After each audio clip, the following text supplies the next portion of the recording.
Estás escuchando No me cuentes cuentos en Radio Global Coach en esta 9ª temporada que estamos grabando desde las terrazas del Sausal, apostando por lo nuestro y contando con las de siempre, con Marisol Bardón, que lleva con nosotros ya por lo menos 7 temporadas. Por lo menos, ya soy de las entrevistadoras VIP.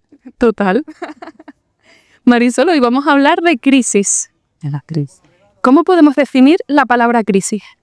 La palabra crisis nos podemos ir a cuando hay una inflexión, ¿no? Cuando hay un movimiento que nos lleva a una situación de cambio. Pero sí es verdad que tenemos un componente asociado a la hora de asociar la palabra crisis como algo malo, como algo negativo, o como un bloqueo mental, ¿no? O con una sensación de malestar.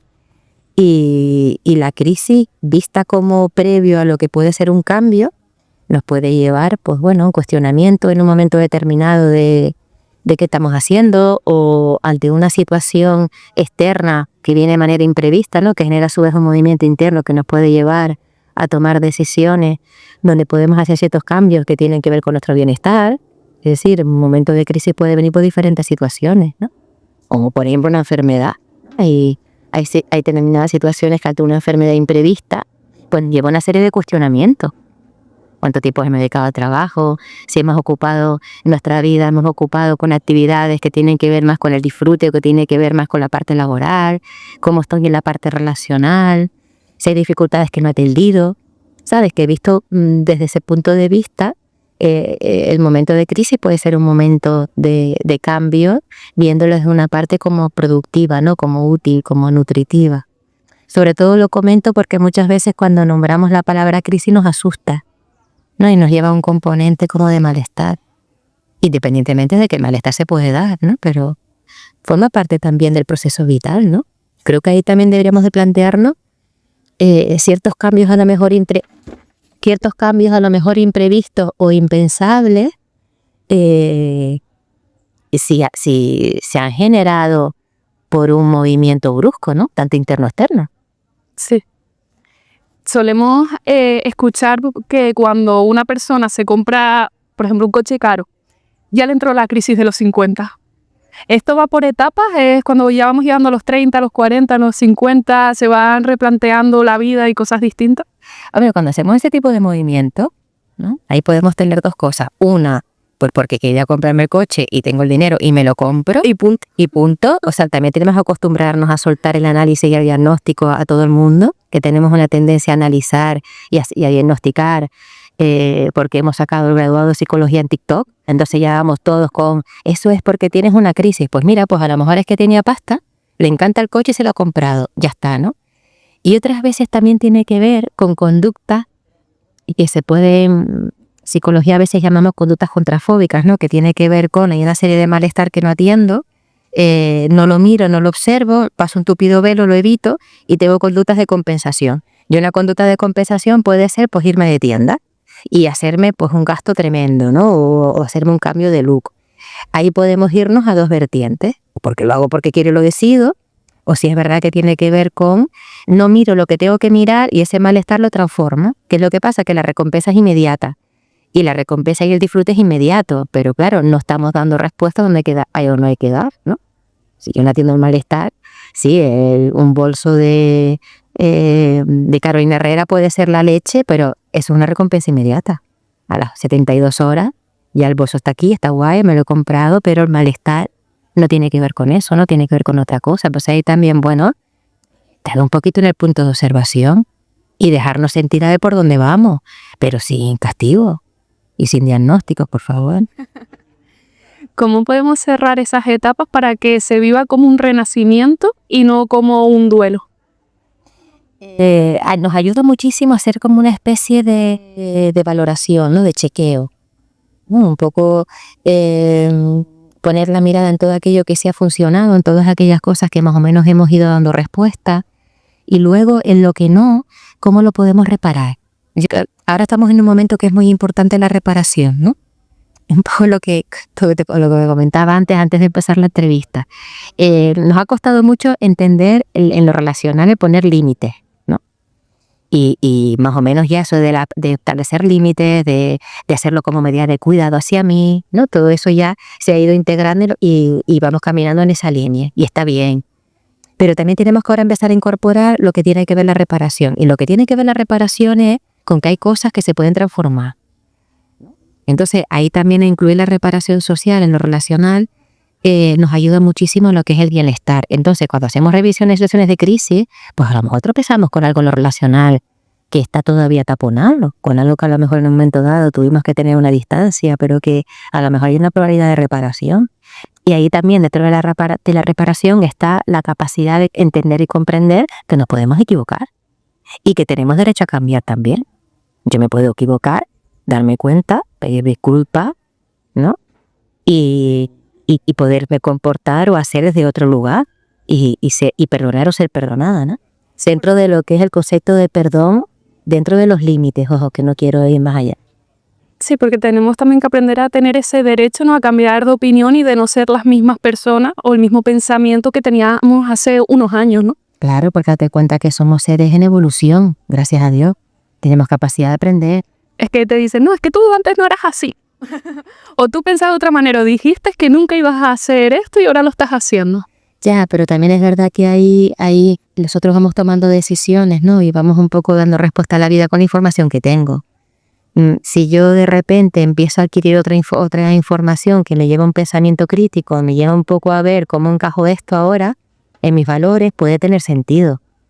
Entonces ahí también un poco, bueno, ahí está el derecho a equivocarme y el derecho a cambiar de opinión, ¿no?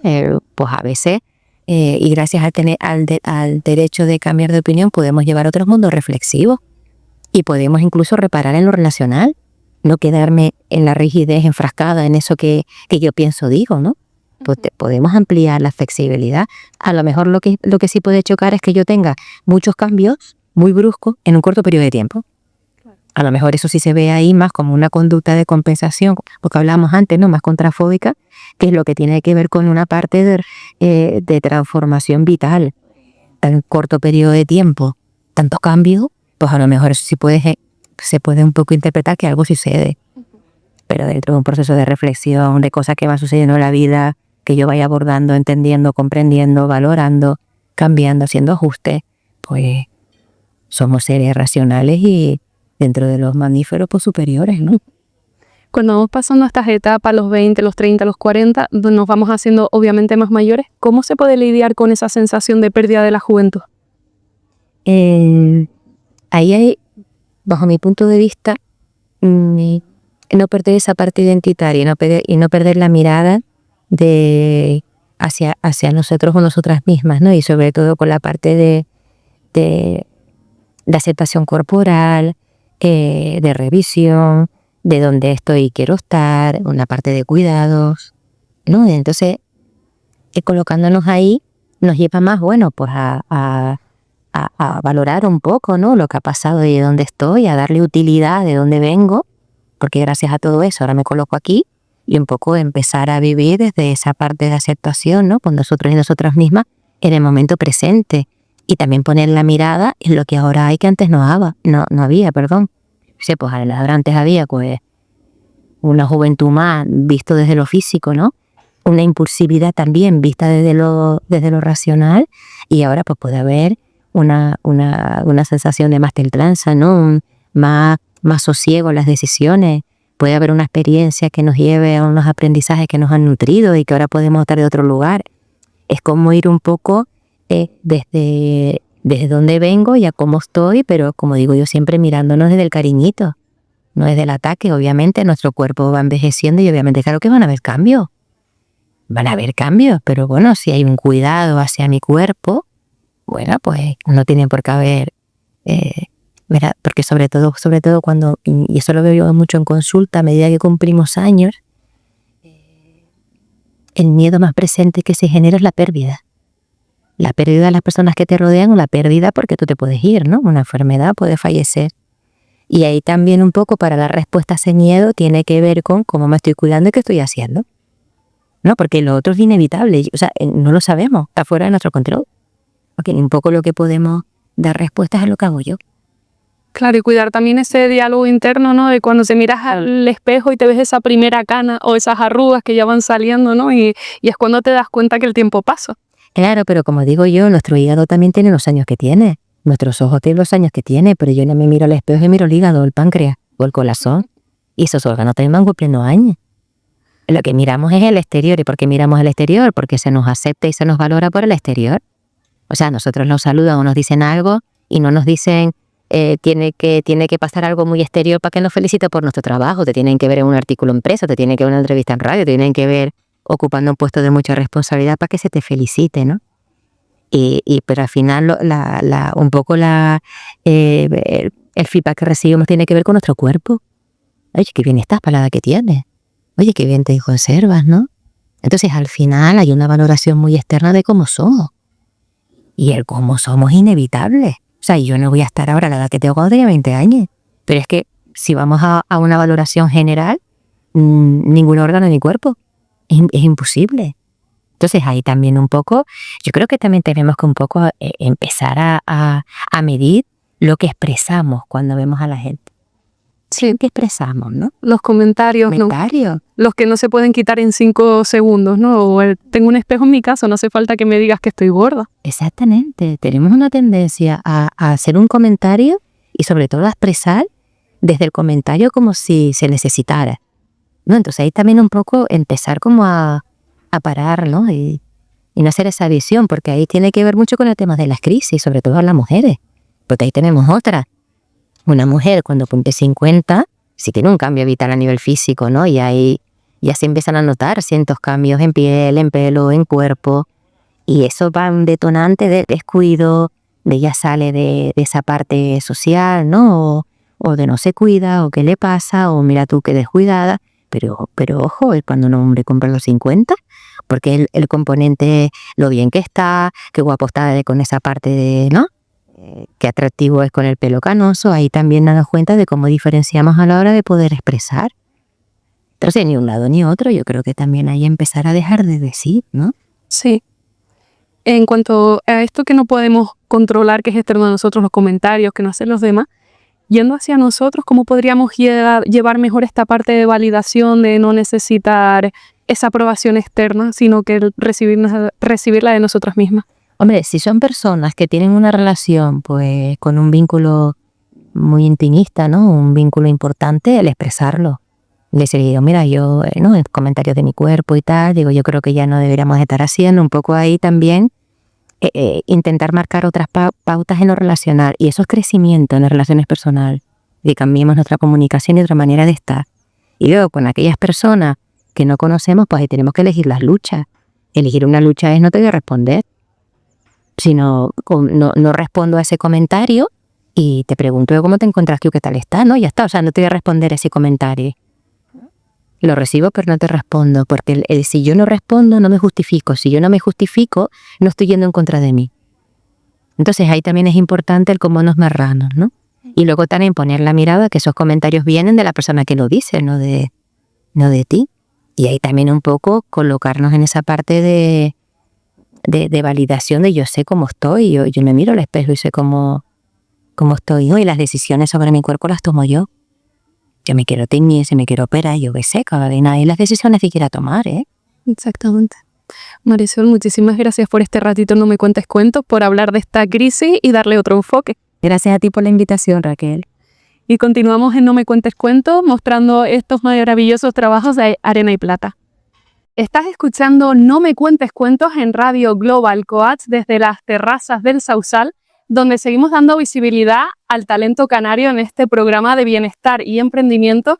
Y hoy tenemos nada más ni nada menos que a la creadora de estas fantásticas joyas que han salido en los podcasts de esta 9ª temporada. Leticia, bienvenida. Muchas gracias, Raquel.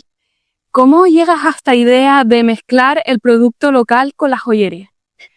Pues eso surge bajo una necesidad, una rabia y una impotencia. Realmente fueron un conjunto de cosas para llegar a ello.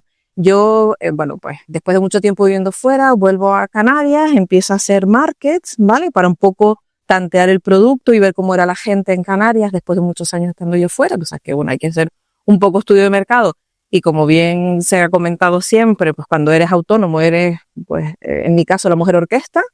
Y entonces yo sufría bastante cuando la gente me decía, es que este producto es caro, basándose en todo, no solamente en lo que es el tema de la joyería, sino cualquier producto era caro. Los vinos canarios son caros, los quesos canarios son caros, cualquier producto que la gente te hablaba desde Canarias era caro.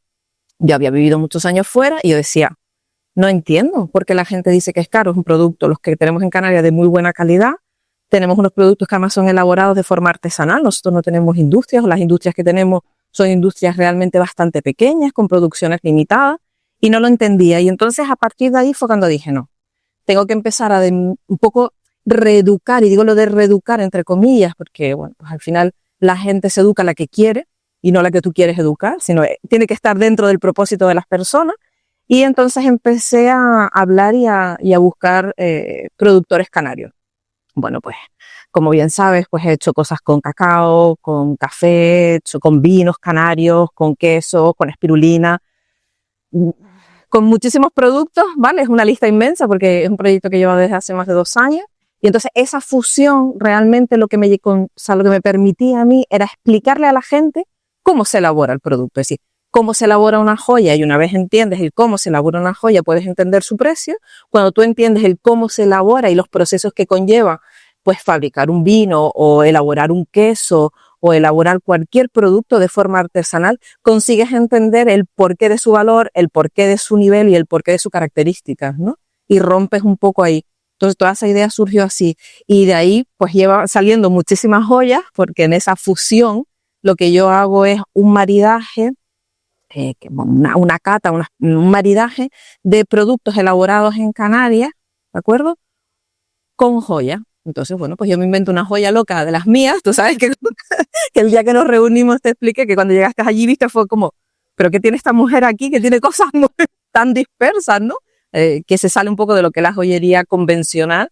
Y entonces eso me permite a mí desarrollarme como artista y dar visibilidad y educar, o por lo menos intentar transmitir a través de esos maridajes cómo se elaboran tanto el productor como yo mi joya, ¿no? Todo surgió por eso, por una necesidad. En Arena y Plata podemos encontrar anillos, pulseras, collares. ¿Qué dificultad de elaboración tiene cada uno? ¿Cuál es más complicado?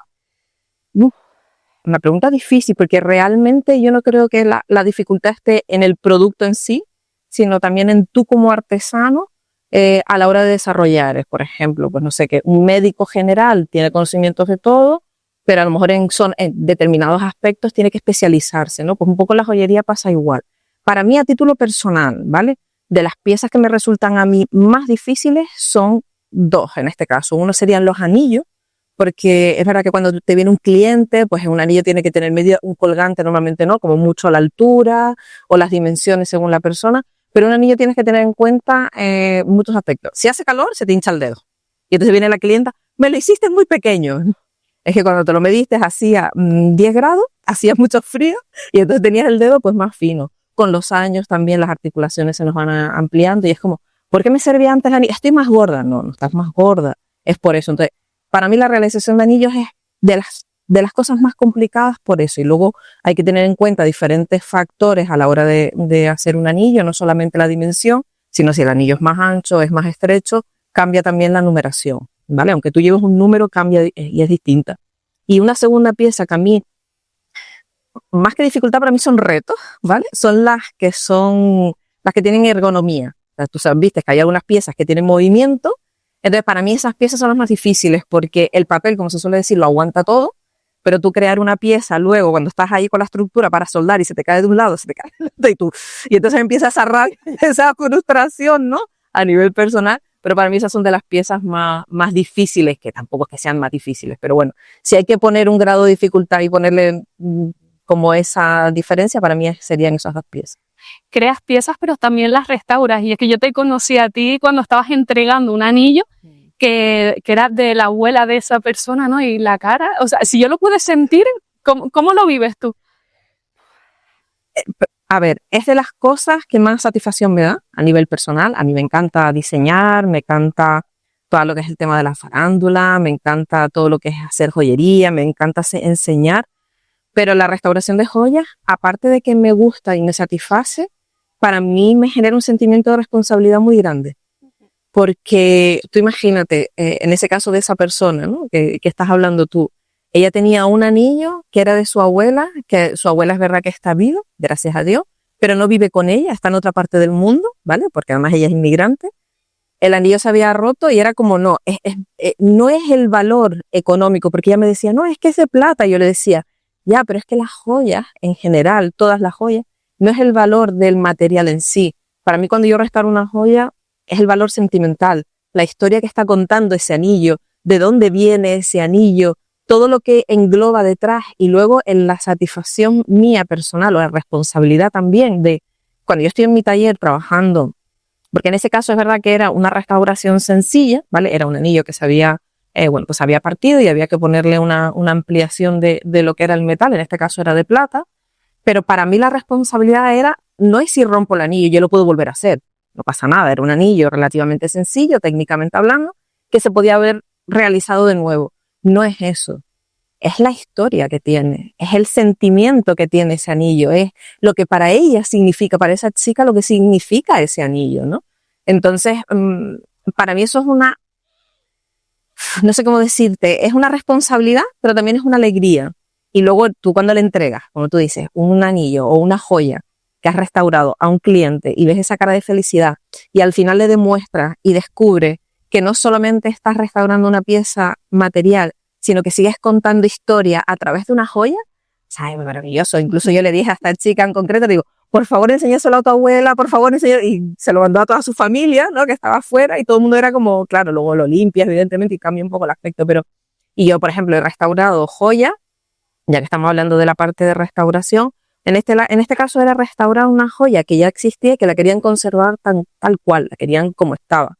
Pero también tengo clientes que vienen y me dicen, mira Leti, pues, tengo unas joyas que eran de X personas, pues de mi madre, de mi abuela, y mira, eso es viejo, eso yo no me lo pongo. ¿Por qué? Porque tienen unos diseños como muy rococós de determinadas épocas, pero es verdad que sí que les gustaría conservar al final la esencia o ese material, o por ejemplo si tienen una piedra o varias piedras, lo que hago es recomponer la joya. Entonces le digo a la clienta, bueno, ¿y tú qué es lo que sueles llevar normalmente? No, mira, pues yo suelo utilizar más collares o suelo utilizar más anillos.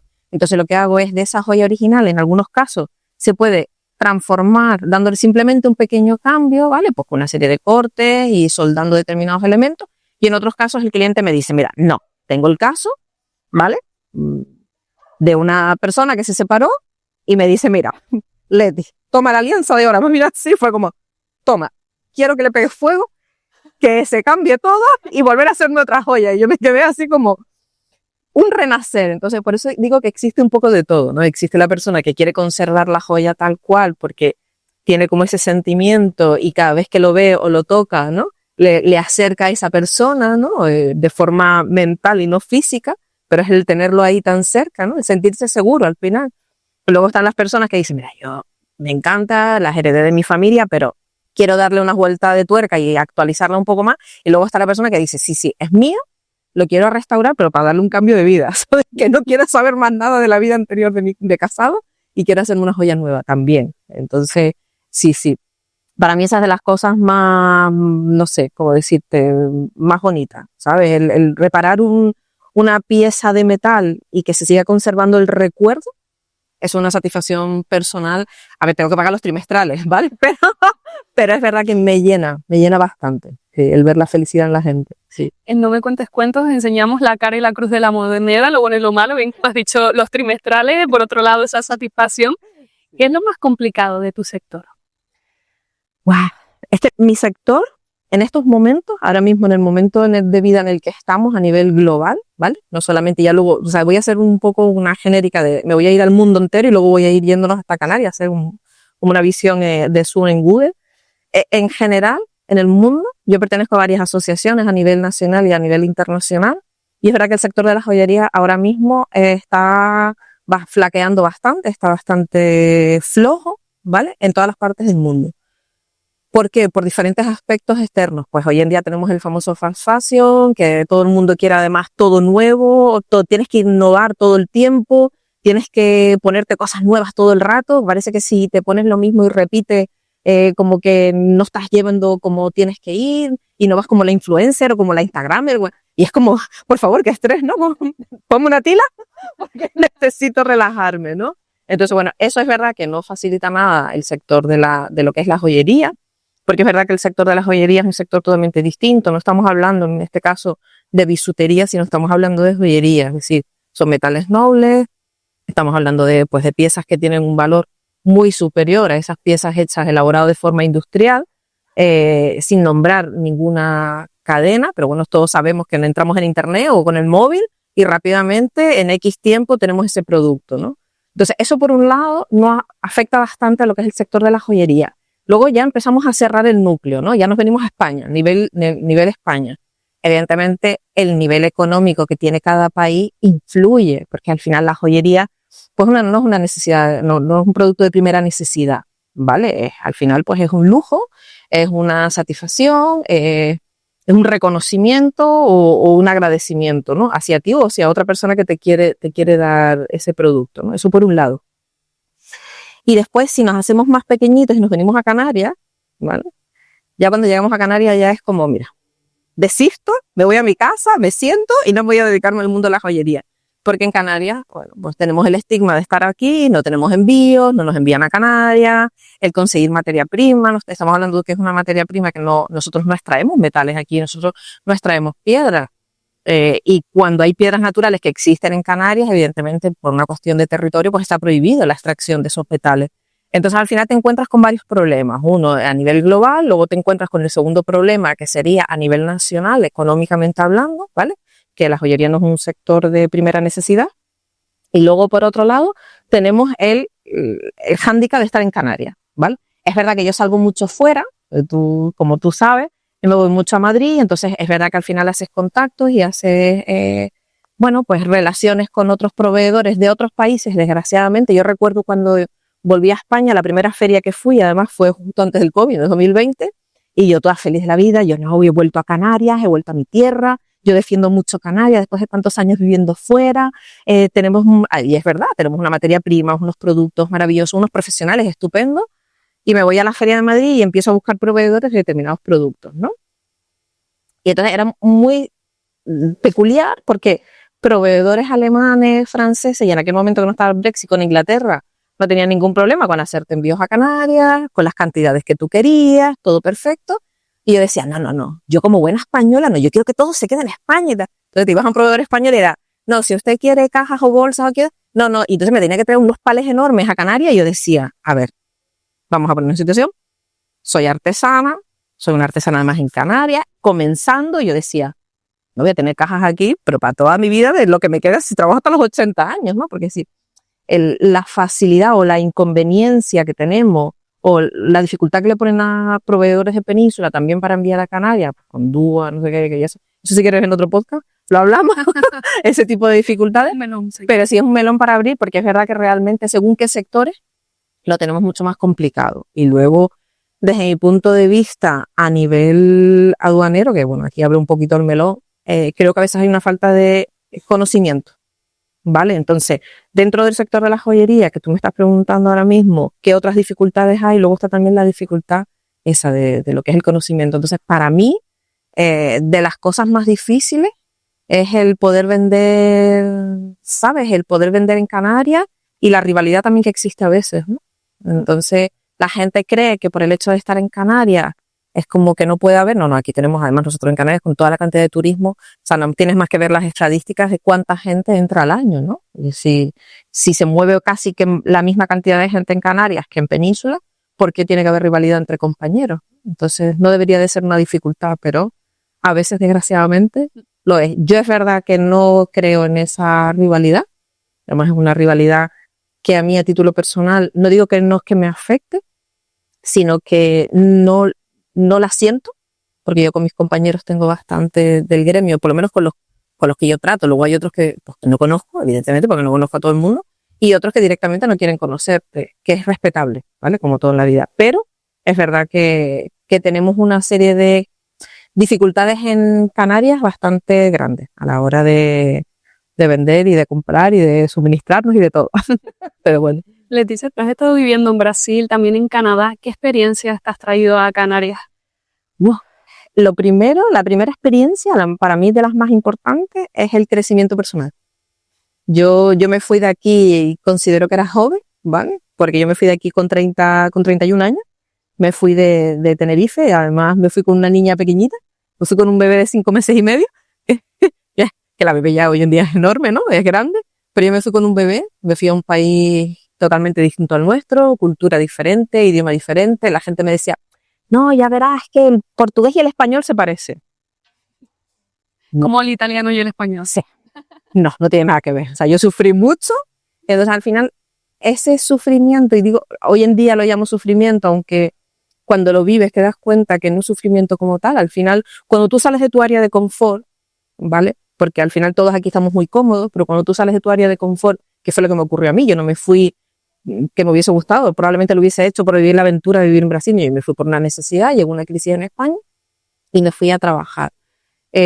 Cuando sales de tu área de confort, creces mucho, maduras, creas herramientas, ¿vale?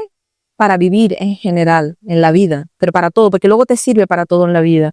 Yo es verdad que viví 5 años allí, 5 años en Brasil, conocí gente maravillosa, tengo amistades todavía después de tantos años que sigo conservando, algunas han venido para acá, además mi hija, por ejemplo, habla el idioma, luego allí tuve otro hijo y yo me formé, o sea, yo tuve la suerte de que estando en Brasil, que la gente puede llegar a creer, y digo entre comillas, como un país un poco pues medio tercermundista, todo lo contrario. O sea, en algunas cosas debo decir que nos dan 20 vueltas a nosotros, en muchísimos aspectos, incluso fiscalmente. O sea, ellos tienen un sistema fiscal que a mí me encantaría estar fiscalmente allí y físicamente aquí, ¿no? Aunque no se puede.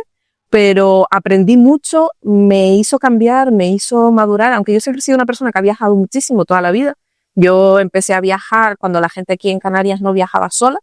Yo me iba, tenía mi carnet de albergue, mi carnet de joven, y yo me iba, me cogía mi mochila y le decía a mi madre, me voy a tal sitio. Y mi madre, la pobre en aquella época, que estoy hablando yo creo que no tenía 20 años, le metí, no le digas a tu abuela dónde vas. Y yo, dile que vas con más gente, ¿no? Porque era un poco la mentalidad en Canarias de que una mujer sola a viajar, bueno, no voy a decir la expresión porque creo que no se puede, pero vamos, de señora de la calle para arriba, cualquier cosa, ¿no? Y era como, no, pero todo lo contrario, ¿sabes? Cuando sales fuera, y entonces yo llegaba a Península, a Europa, y tú decías, hay un montón de mujeres, no hombres, sino mujeres, que viajan solas, conocía francesas, alemanas, italianas, inglesas, americanas, y tú decías, Dios mío, entonces eso te habla del mundo. Entonces cuando yo llegué a Brasil, que Brasil es un país multicultural, y además que viví en 2 ciudades muy distintas, claro, imagínate, Brasil es como un continente, o sea, aquello es, el clima cambia del norte al sur, las expresiones, la forma de vestir, y cuando yo llegué allí yo dije, pero ¿qué nos estamos perdiendo? Y digo que nos estamos perdiendo porque creo que hoy en día falta eso, ¿no? Sobre todo en Canarias, que la gente en general salga de su área de confort, sufran, entre comillas, la incomodidad de estar en otro lugar, de a lo mejor no tener el dinero o no tener los recursos, pero todo eso te ayuda, todo te hace crecer, todo te hace, al final, yo siempre lo digo, ¿no? Es decir, el aburrirte, como cuando éramos pequeños, ¿no? Cuando te aburrías era cuando ingeniabas las mejores ideas, porque la necesidad de querer hacer un juego o la necesidad de querer investigar te lleva. Entonces yo aprendí el sector de la joyería en Brasil.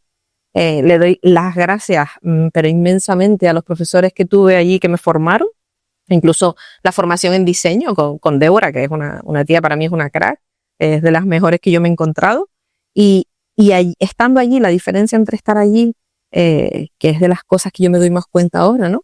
Allí, claro, todo es mucho más caro porque muchas de las herramientas pues vienen de Estados Unidos o vienen de Europa, ¿no? Claro, no puedes adquirirlas porque el sobrecoste de impuestos no te lo permite.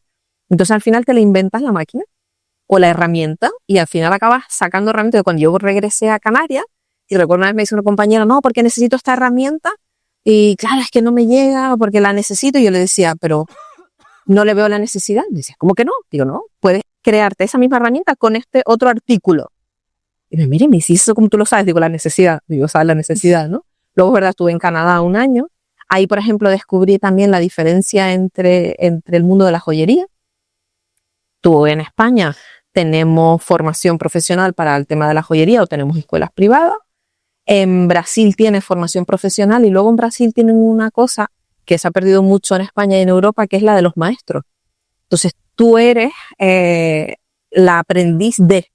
Entonces, yo allí tuve la suerte de estar en una escuela de aprendiz de Geraldo. Entonces, tú cuando vives eso y aprendes de un maestro, de una persona con unos recursos, porque al final en una escuela tú aprendes, como todo, como las escuelas, tú aprendes a sumar 2 más 2, 4, perfecto.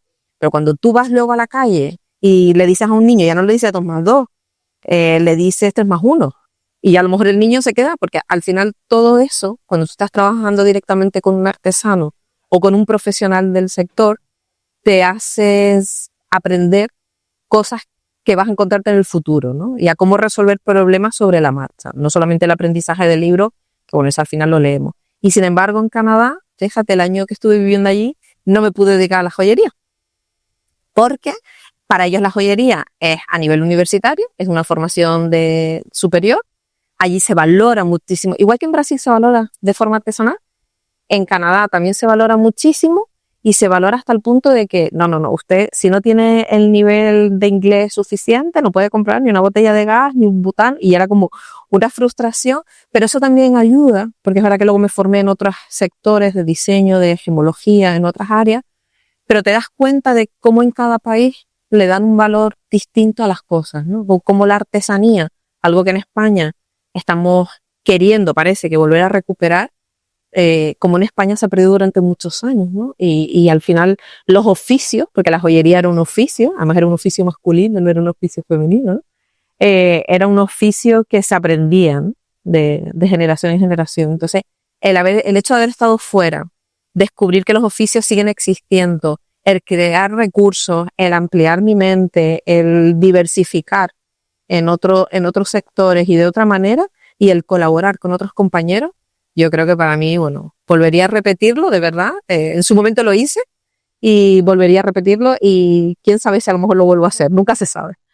A mí me encanta cuando nos vamos fuera, ¿no? Se aprende, traes el talento de nuevo a Canarias y ahora como tú que lo estás exponiendo a Madrid porque vienes de un evento, ¿no? Sí, vengo justo, estoy aterrizando como aquel que dice, llevo apenas una semanita aquí de estar en la pasarela, de estar en Madrid Joya, además con 2 asociaciones maravillosas, MUBRI, que es una asociación de joyeras a nivel internacional.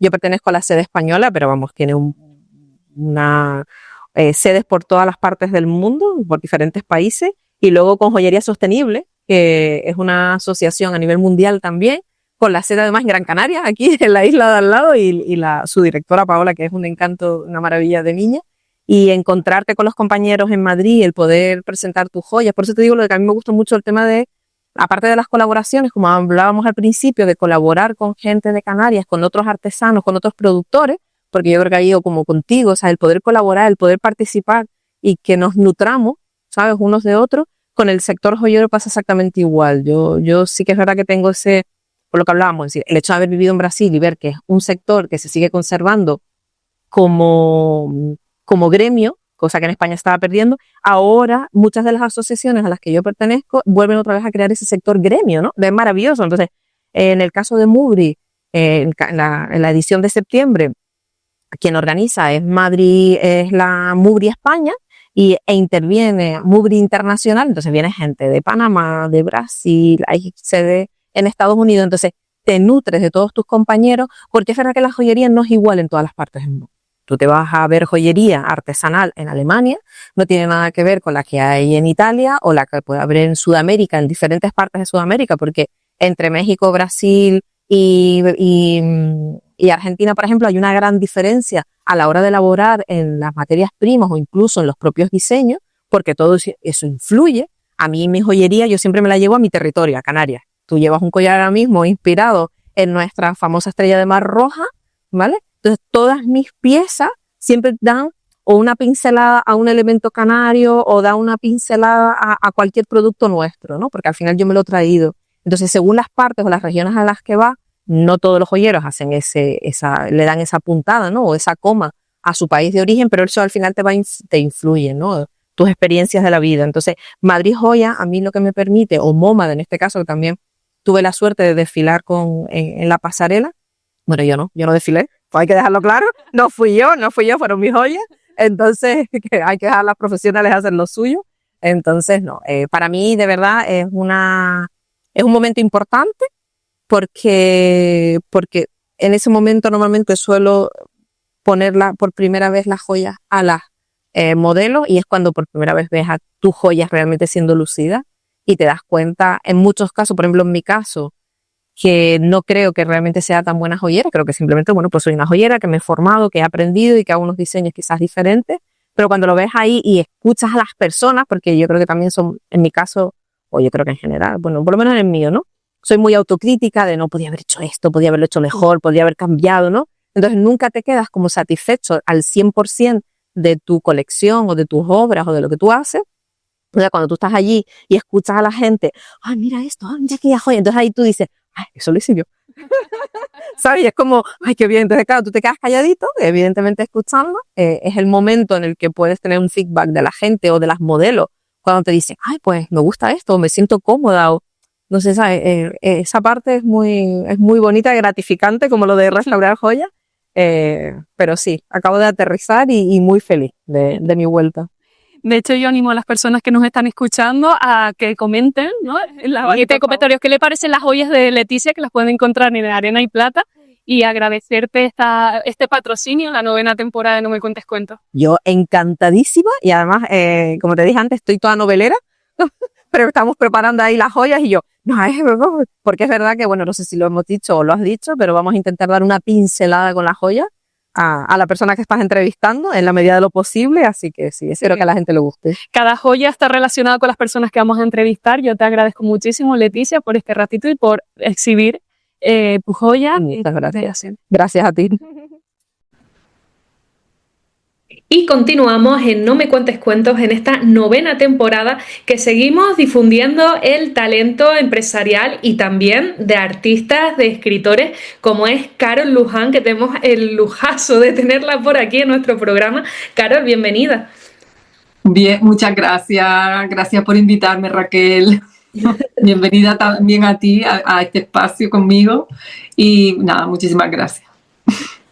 Carol, vamos a comenzar esta entrevista preguntándote dónde surge este título de tu libro, La Tierra donde nos encontramos.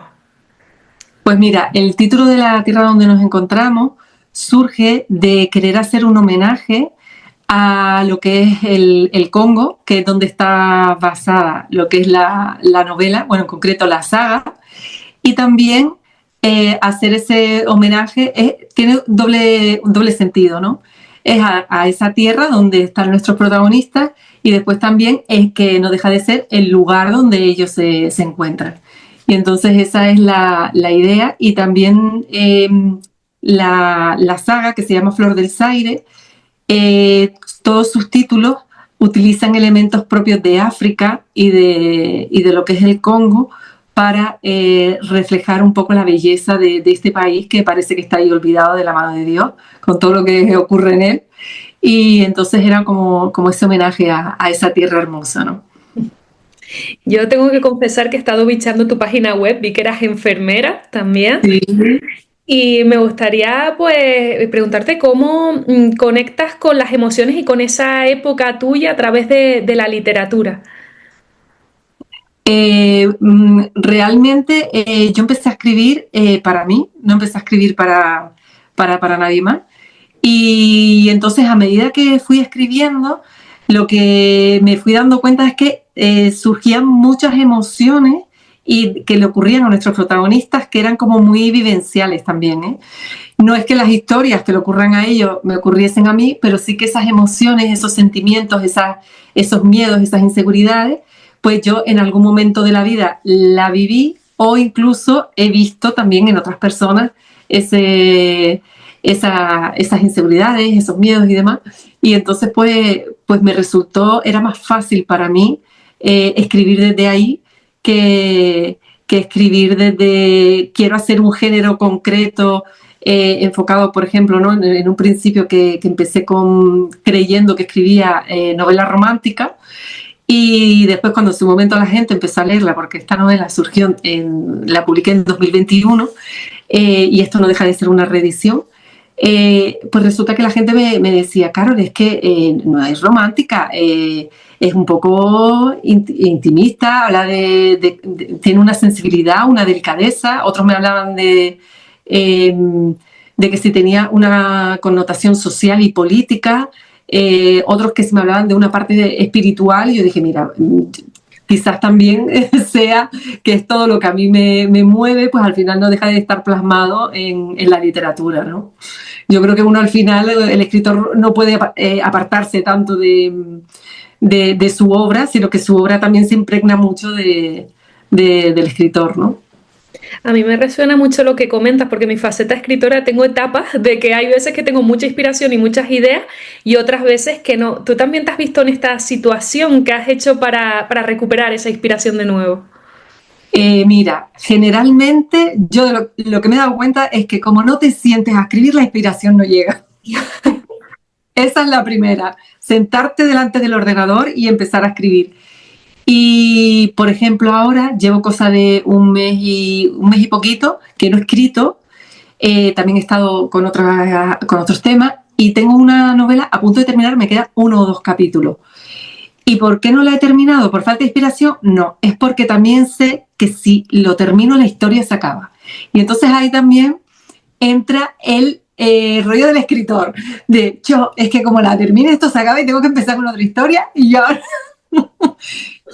todavía no estoy para soltar esta historia, ¿no? Porque como que al final no dejan de ser las criaturas de uno y bueno, es como soltar esa historia para que después forme parte del mundo. Pues es como, espérate, yo necesito mi tiempito para ir tomando ese, ¿no? Para poder decir y ese soltar, ¿no?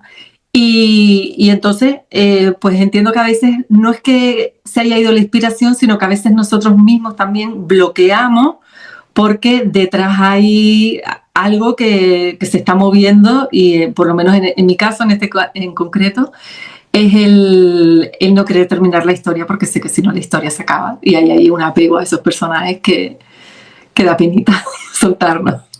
Sí, porque desde el punto de vista del lector empiezas a guardar esas últimas páginas porque te da pena acabar el libro, pero no se ve esa parte del escritor de que tú comentas, ¿no? De decir, es que esto se acaba ya. Sí. Y además, y que sabes que cuando se acaba es para empezar otra historia y a lo mejor sí, puedes tener una idea de lo que quieres hacer, pero sentarte y decir qué quiero en esta próxima novela, todavía no. Es como vamos a darle más tiempito. Vamos a darle más tiempito.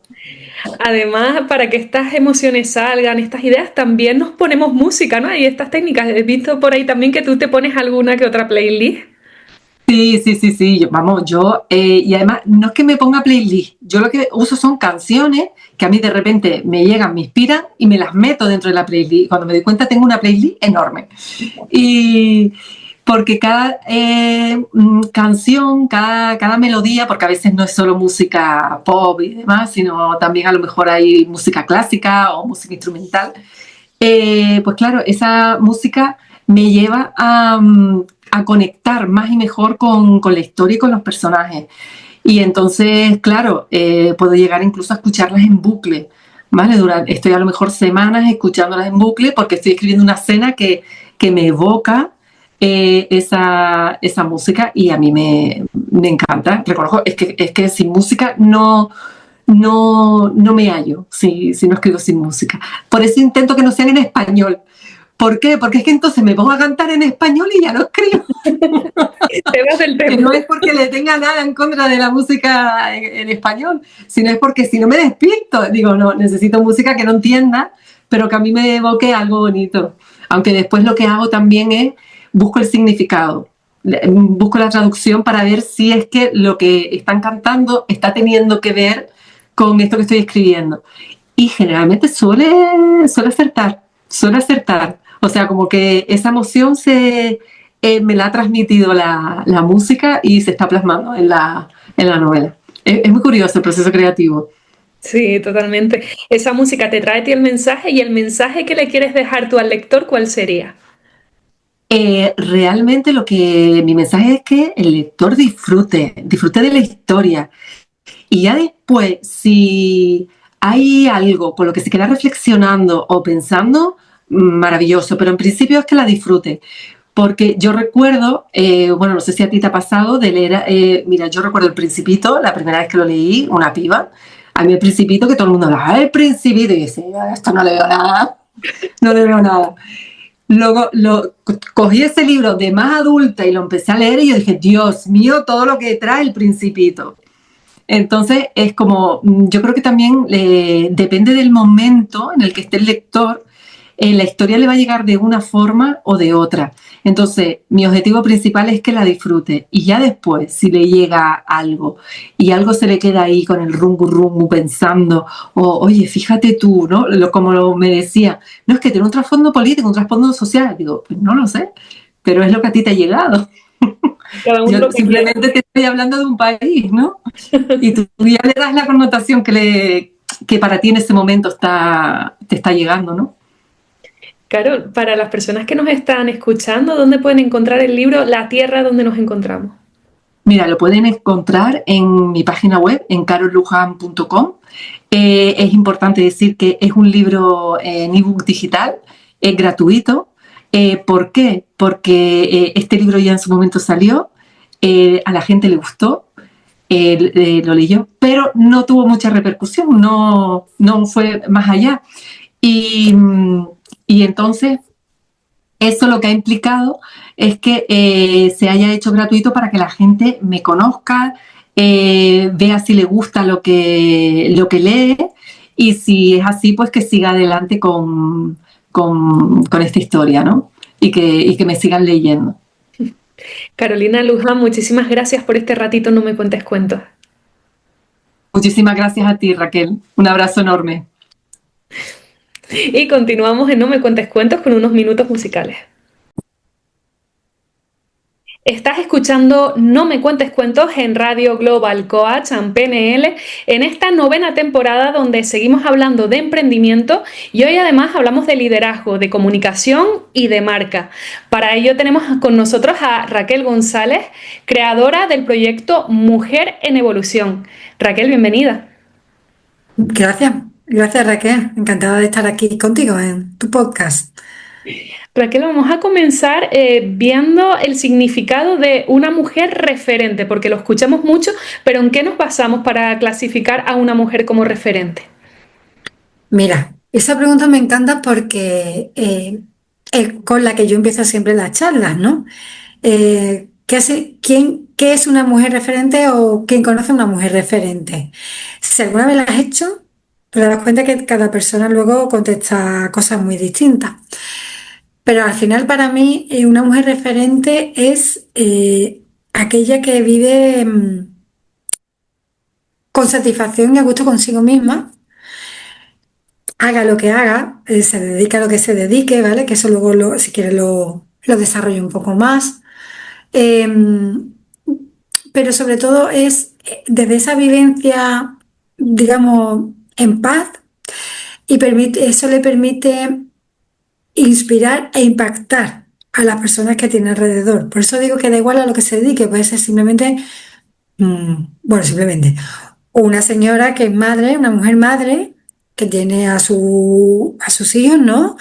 Y ahí ya mismo puede ser una mujer referente, como lo puede ser una profesora, porque gracias a su labor, pues forma muchas personas, ¿no? Y las guía, ¿no? Y puede ser, por supuesto, cualquiera que se nos venga a la cabeza, ¿no? De mujer famosa, pues sea una estrella de cine o política o... Una mujer referente para mí al final es una mujer que es capaz de impactar positivamente y lidera, pero lidera de forma natural, no porque tenga el puesto de líder, sino porque su esencia, al estar contenta con ella misma, es capaz de liderar. ¿Cómo puede una mujer reconocer sus propios talentos? Porque hay veces que no nos conocemos a nosotras mismas y no sabemos ni siquiera lo que somos capaces. Pues mira, la respuesta es escuchando más, sobre todo en las personas que te rodean. Porque muchas veces esas personas son las que nos dan las pistas y luego viene nuestra voz interna, que es la que nos dice que no, que nosotros así, nosotros no somos así, que para tal o para cual cosa no valemos. Entonces, pero claro, para poder hacer esa escucha, antes hemos tenido que hacer probablemente una búsqueda, hemos tenido que escarbar en nosotras mismas, ¿no? Porque cuando tú no reconoces tus talentos, en primer lugar es por algún miedo o miedos. ¿Miedo a qué? Pues mira, a ser criticada, juzgada, a ser rechazada. E incluso a veces es por temor a que mi propio entorno no me acoja, no me quiera.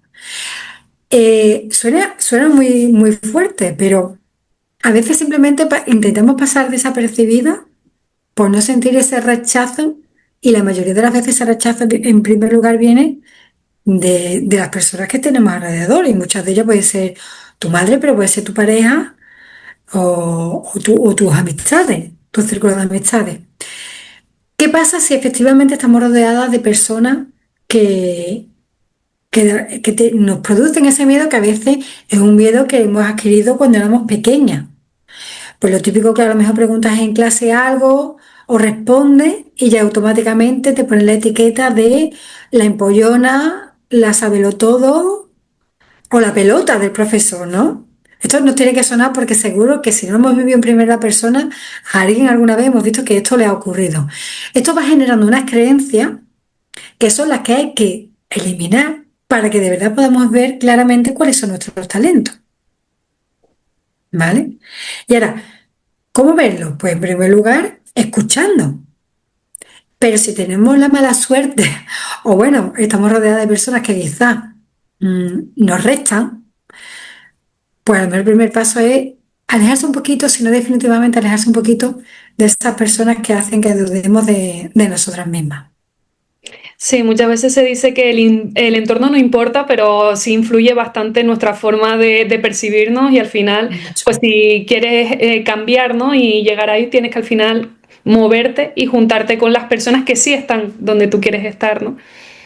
Claro, es que parece que no, pero eh, el, el- el feedback lo necesitamos porque somos animales que vivimos en grupo. Las mujeres y las personas somos animales que vivimos en grupo. Y hay personas a lo mejor que les va a afectar más y a otras menos, pero en definitiva a casi todo el mundo le va a afectar la opinión de la gente que le rodea. Entonces, si tú vienes con unas creencias como las que te he comentado, ¿no? De no ser creída, de quererte mejor que nadie, ¿vale? Todo esto que muchas veces nos han repetido, si no nosotras mismas lo hemos visto a nuestro alrededor, porque se ha repetido mucho. Si no somos capaces de dejar eso atrás, eh, el miedo a destacar hace que no veamos nuestros talentos. ¿Cómo podemos también dejar atrás esa necesidad de reconocimiento externo?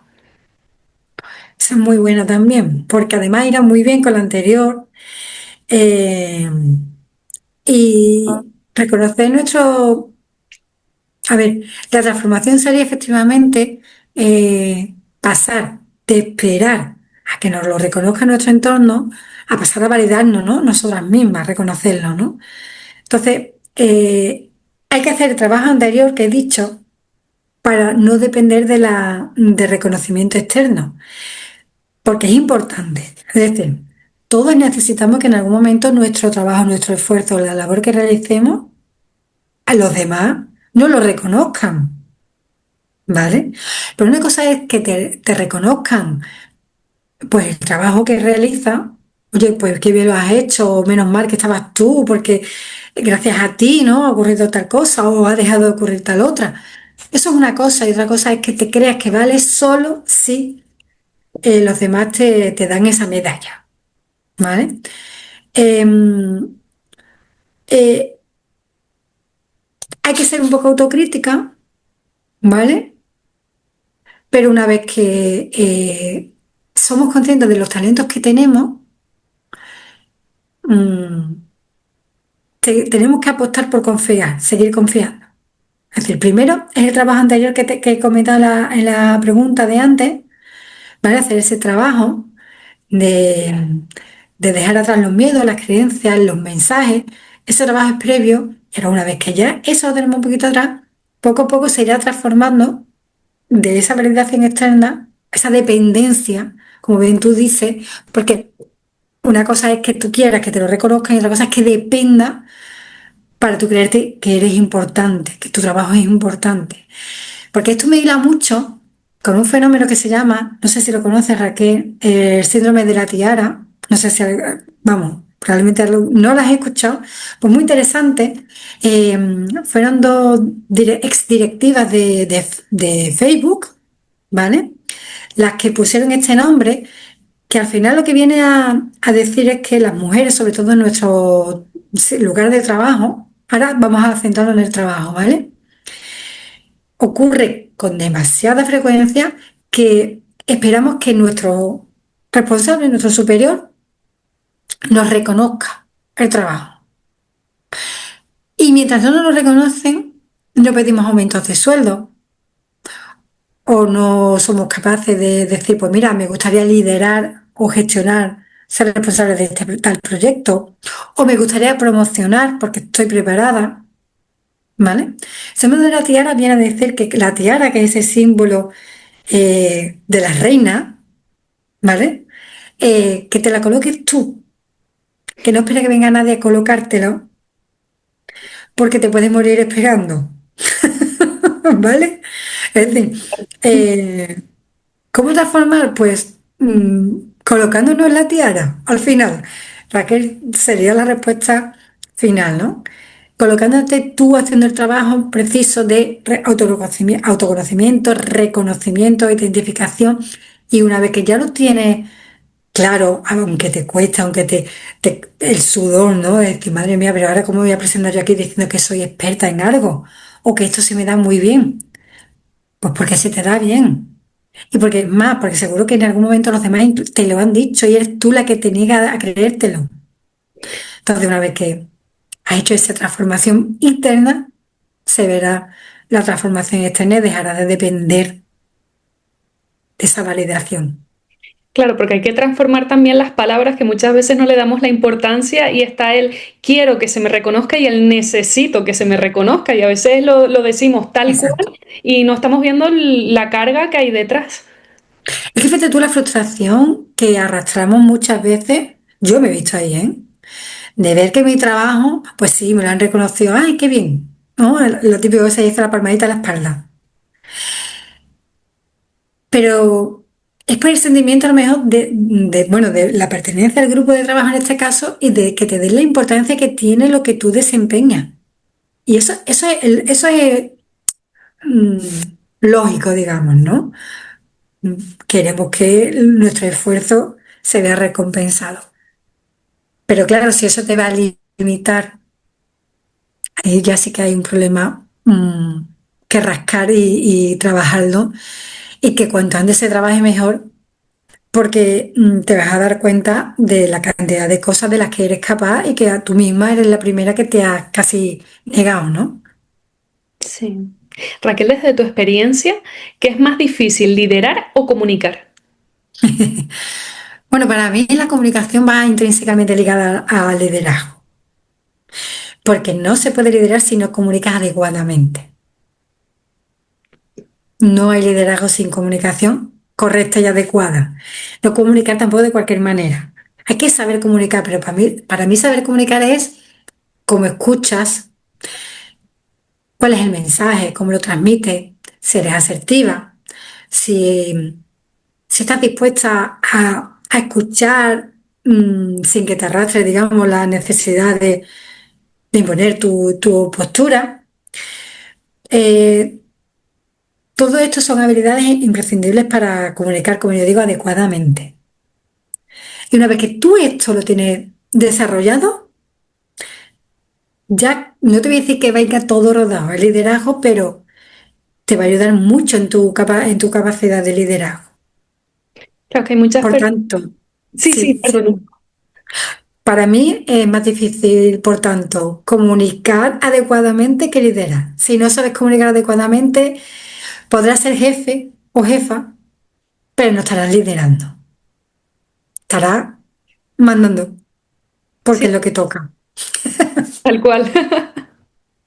Claro, que muchas personas que se graban a cámara, ¿no? Cuando tienen que grabar esos contenidos, dicen, es que no llevo a las personas comunicando, ¿no? ¿Cómo se puede mejorar esto? Pues mira, en mi experiencia he conocido a bastantes mujeres que han emprendido digitalmente, o sea, quiero decir, online, y claro, tenían que enfrentarse prácticamente por primera vez a hacer un directo en una red social o grabarse en un vídeo y luego subirlo a cualquier plataforma. Y la verdad es que es un salto considerable, porque te estamos viendo en un ámbito antinatural para quien no está acostumbrado, ¿no? Tú estás acostumbrada a tener a las personas delante. Y tú la ves y ves cómo gesticula, cómo te responde, cuál es su lenguaje no verbal, ¿no? Más o menos la conversación fluye según la persona vaya interactuando contigo. Y claro, eso se rompe por completo.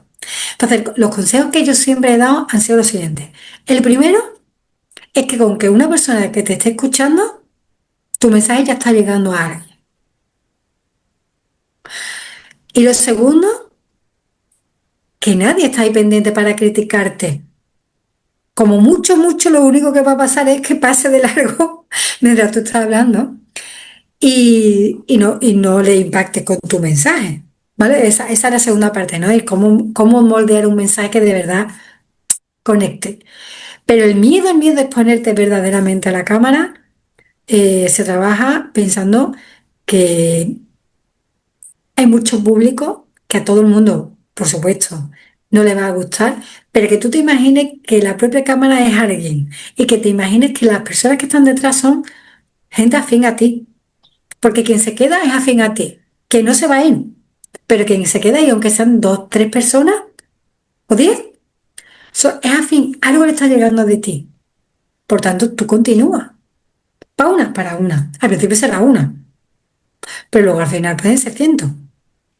Sí, Lo difícil es las primeras veces. Eso es que voy a hablar y no sé si hay alguien detrás y si nadie me está escuchando, bueno, tú en el directo a lo mejor nadie te está escuchando, pero luego puede que sí que haya alguien que lo vea en diferido. totalmente. Entonces, nadie está ahí para criticarte.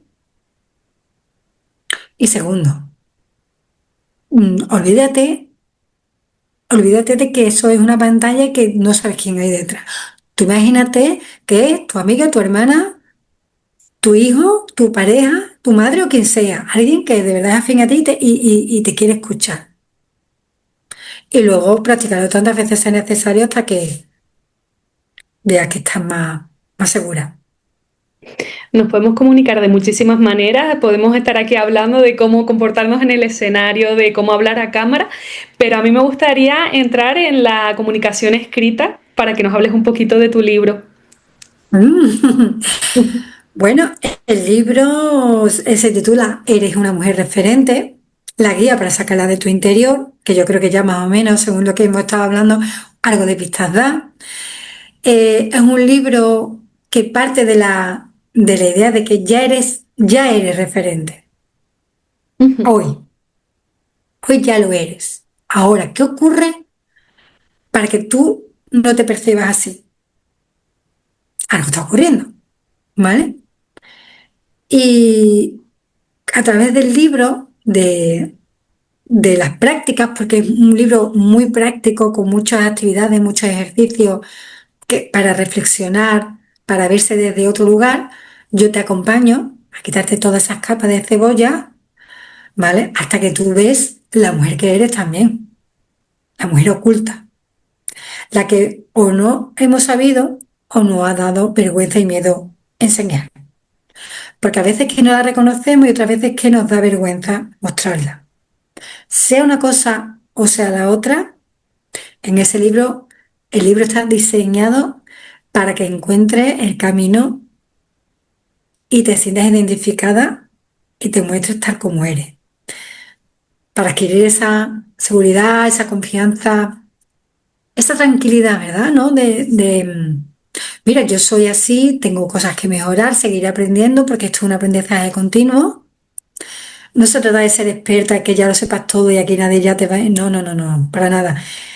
Pero tienes seguro cualidades, talentos y fortalezas que te hacen ser referente.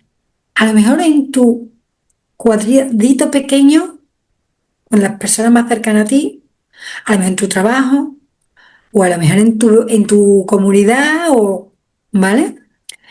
Pero eso puede ir a más. Lo importante es que no tengas miedo de comportarte tal y como eres. Raquel ya has acompañado a más de 100 mujeres a avanzar hacia sus proyectos. Hoy hemos llegado un poquito más allá con esta entrevista.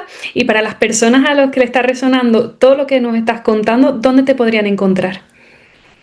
Mira, pues ahora mismo en este momento a través de mis redes sociales porque la web está en construcción, está en reforma.